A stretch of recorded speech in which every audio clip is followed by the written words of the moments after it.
Labas vakaras. Šiandien Šiaulių dienos plus svečias auditorė Jurgita Navikienė. Labas vakaras.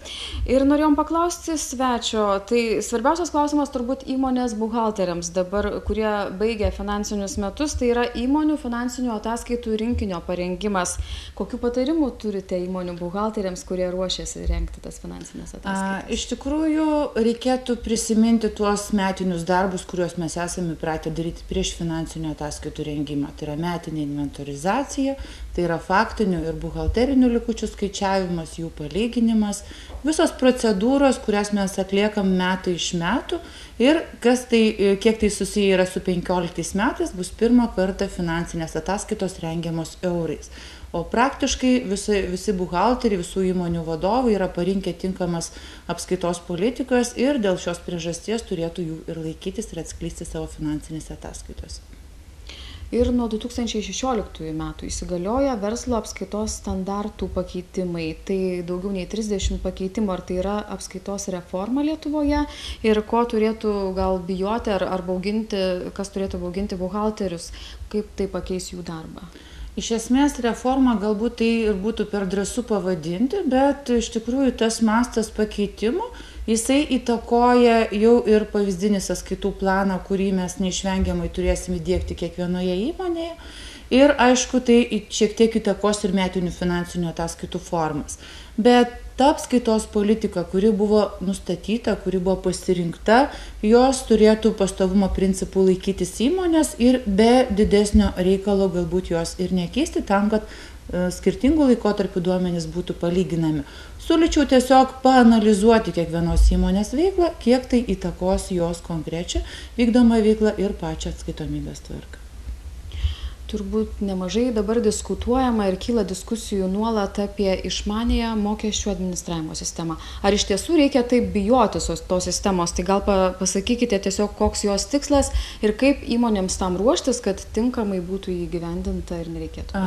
Jeigu klausyti VMI specialistų nuomonės, tai išmanioji VMI, aišku, padės kiek įmanoma pažaboti šešėlį, galbūt tikrinimų praktikos supaprastės, mažiau bus trukdomi mokesčių mokėtojai, kiek pačios įmonės viduje tai keis jos tvarką ir galbūt tai buvo susiję su tam tikrais finansais, tai vėlgi atsiras tam tikra papildoma našta duomenų, kurios reikės teikti mokesčių administratoriai. Bet vis dėlto pirmas dalykas, kurį įmonės turėtų pasiruošti, kiek įmanoma greičiau ir operatyviau prisiderinti prie naujojo pavyzdinio sąskaitų plano, kurio pagrindu ir bus teikiami duomenys mokesčių administratoriai.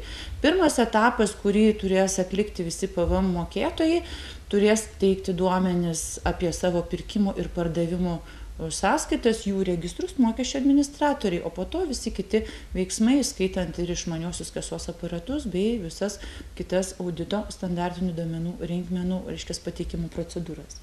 Tai vis dėlto sąžiningi mokesčių mokėtojai jokios papildomos naštos dėl to nepajus, įskaitant galbūt tik tą darbo laiko sąnaudų papildomą dalį, kurią reikės siųsti duomenis, teikiant būtent mokesčių administratorių informaciją. Tai dar vienas veiksmas, dar vienas iššūkis, gal nuo 2016 planuojamas naujovės ir skaičiuojant darbo užmokestį. Ko reikia tikėtis buhalteriams ir jau laukti naujų?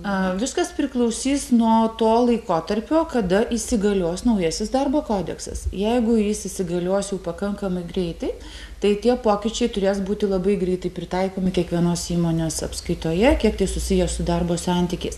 Na ir turbūt vienas iš didžiausių pakeitimų, kurio bijo, tarkime, mūsų įmonių vadovybė ir buhalteriai, tai yra pasikeitusi atostoginių skaičiavimo tvarka, kuomet bus nebetaikomas vidutinis darbo užmokestis. Todėl, mano nuomonė, jau reikėtų dabar bandyti išsiaiškinti nuostatas, kurios galėtų galioti ir kaip įmonės šitą prievolę įgyvendins. Na, o visa kita informacija, kuri susijusi būtent su galbūt žiniasklaidoje pateikiama informacija dėl darbo kodekso, dažnai būna emocijomis apipinta ir tai jau turbūt kiekviena įmonė jau leis asmeniškai. Reikėtų tada pasižiūrėti, kiek tų pokyčių galėtų būti kiekvienoje įmonėje. Bet tai sprendžia kiekviena įmonė, ar ne? Taip, bus pasirinkimo galimybė, tarkime, ir dėl tam tikrų alternatyvų pasirinkimo. Ir aišku, vienas iš turbūt patraukliausių dalykų tai yra lanksčios darbo sąlygos, darbo laiko fiksavimas, kuris tikrai yra pakankamai geras dalykas, jeigu mes kalbam apie nenormuotą darbo laiką ir visus kitus nukrypimus. Tai dėkojame mūsų dienos svečiui, auditoriai Jurgitai Navikienei. Gerų naujienų iki pasimatymo. Dėkoju. Viso gero.